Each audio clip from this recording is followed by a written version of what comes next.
सुंदर, अप्रतिम, मनमोहक सौभाग्य अलंकार मंगळसूत्र महोत्सव 100% जीएसटी फ्री. मयूर अलंकार, सराफ बाजार आणि गंगापूर रोड, नाशिक. ताज्या बातम्यांसाठी नाशिक न्यूजच्या YouTube चॅनलला सबस्क्राईब करा आणि बेल आयकॉनला प्रेस करा.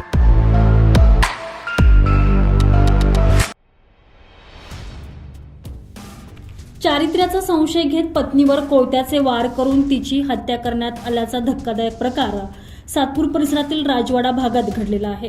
सिंधुबाई पिठे असं खून करण्यात आलेल्या महिलेचं नाव आहे.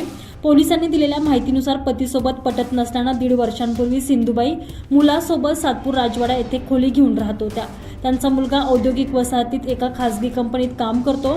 नातेवाईकांनी मध्यस्थी केल्यानं 15 दिवसांपूर्वी संशयित दिलीप पिठे हा पत्नी आणि मुलासोबत सातपूरला राहायला आलेला होता.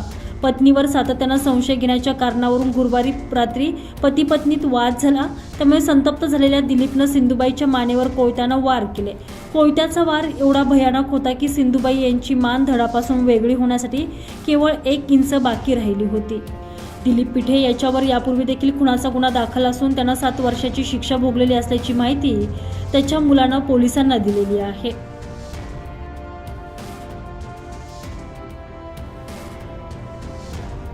Bureau report, Nashik news, Nashik. नाशिककरांना सूचित करण्यात येत आहे की 2025-26 या वित्तीय वर्षाचे मालमत्ता कराचे देयके मनपाच्या संकेतस्थळावर उपलब्ध करून देण्यात आलेली आहेत. त्यानुसार मालमत्ता कराची एक रकमी आगाऊ भरणा व ऑनलाईन भरणा केल्यास विशेष सवलत देण्यात येणार आहे. चालू वित्तीय वर्षाचा मालमत्ता कर एक रकमी भरल्यास मे महिन्यात 8% सूट, जून महिन्यात 6% सूट, जुलै महिन्यात 3% सूट मिळेल. तसेच ऑनलाईन पेमेंट करणाऱ्यांसाठी 5% किंवा 3000ची सूट मिळेल. नाशिक महानगरपालिकेच्या कर आकारणी विभागातर्फे जनहितार्थ प्रसारित.